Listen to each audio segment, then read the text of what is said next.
Hi, welcome to Geno's Picks. Were you up late watching that Reds underdog pick? You got some money to spend, so go with Daddy on this Jays-Braves game today.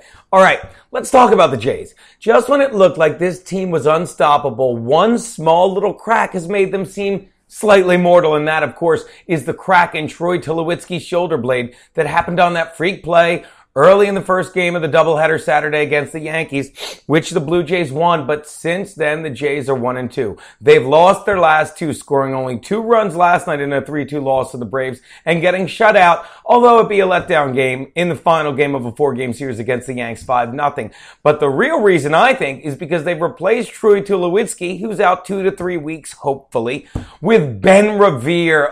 Ben Revere, they may as well have replaced him with Paul Revere, because either way, you're getting a guy that's known for running around really quickly, but never really got into the offense as well as he should have. But don't worry. Don't worry, baseball fans. Don't worry, Yankee fans, because taking the mound today is that David Price fellow. Remember back when they got David Price at the trade deadline, and a lot of people were saying, well, we just hope David Price can win that playoff game if the Jays can win enough to get into that. And then they just hit all their cylinders, and now David Price, at least, can only be thinking one thing, and that is the Cy Young Award, because since coming over to the Blue Jays, this guy is 6-1 with a 2.28 ERA. Wow, at this point, the only person more dangerous around a plate is Kirstie Alley. And just like Kirstie Alley, I think David Price gets fat on the Braves today. And let me tell you something else. It might be a road game in Atlanta, but here's another staggering stat. David Price on the road since the trade is 4-0